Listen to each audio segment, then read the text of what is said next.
అండి welcome back to my channel Priya cooking and crafts. ఇవాళ మన స్పెషల్ వేసవి ఎండల్లో శరీరాన్ని చల్లబరిచే కందిపప్పుతో పప్పుచారు. కందిపప్పుతో పప్పుచారు వండుకుంటే అందరు ఇష్టంగా తింటారు. కందిపప్పు కూరగానే కాదు సౌందర్య సాధనంగా కూడా వాడవచ్చని నిపుణులు సలహా ఇస్తున్నారు. చర్మం సహజ సిద్ధంగా రంగును సంతరించుకోవాలన్నా, చర్మం మృదువుగా మారాలన్నా కందిపప్పు పొడిలో కొంచెం తేనె కలిపి ఆ మిశ్రమాన్ని ముఖానికి పట్టించాలి. దానివల్ల చర్మం కాంతివంతంగా తయారవుతుంది. ఇలాంటి కందిపప్పును ఆహారంలో తీసుకుందాం, హాయిగా ఉందాం. రండి పప్పుచారును రెడీ చేసుకుందాం. ఇక్కడ నేను ఎర్ర కందిపప్పును 1/2 కిలో దాకా తీసుకున్నానండి. శుభ్రంగా 3 సార్లు కడిగి తీసుకున్నాను.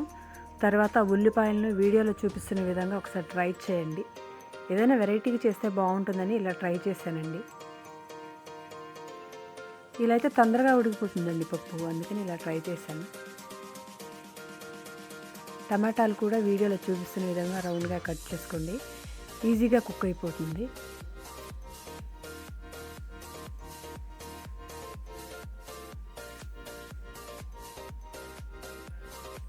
కందిపప్పు ఎంత తిన్నా సన్నగానే ఉంటారని నిపుణులు చెప్తున్నారండి.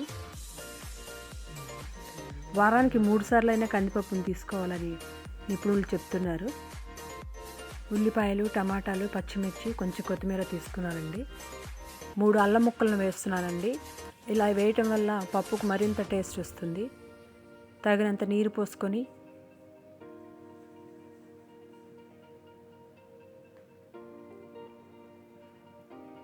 టూ స్పూన్స్ కారం,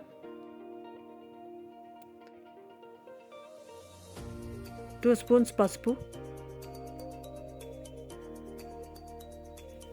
వేసుకొని మూత పెట్టుకోవాలండి.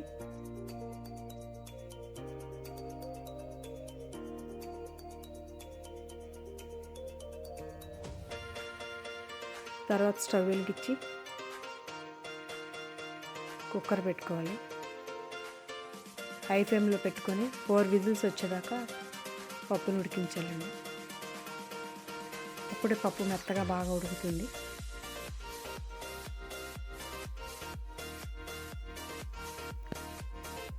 ఉడికిన పప్పుని మెత్తగా రుబ్బుకోవాలండి. పప్పు చాలా టేస్ట్గా ఉంటుందండి, ఒకసారి ట్రై చేసి చూడండి. ఇందులో నేను పింక్ సాల్ట్ వాడుతున్నాను, మీరు మామూలు సాల్ట్ వాడినా పర్వాలేదు. తర్వాత చింతపండు పులుసును వేయాలి. ఇందులో నేను ములక్కాడలను కూడా వేస్తున్నానండి. ములక్కాడలో సి విటమిన్ ఉంటుందండి.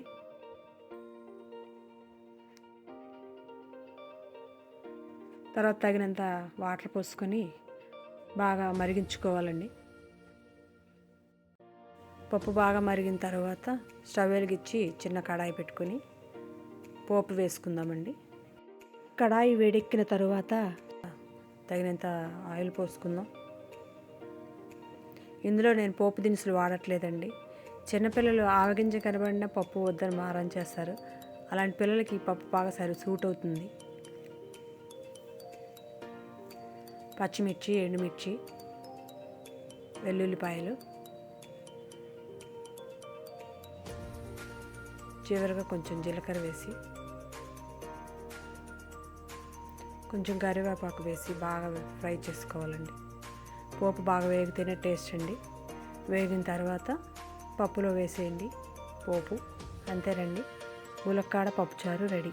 చాలా టేస్ట్గా ఉంటుందండి ఈ పప్పు, ఒకసారి ట్రై చేసి చూడండి. Please like, share and subscribe to my channel. పక్కనున్న బెల్ గంట కొట్టడం అస్సలు మర్చిపోవద్దు. Thank you for watching.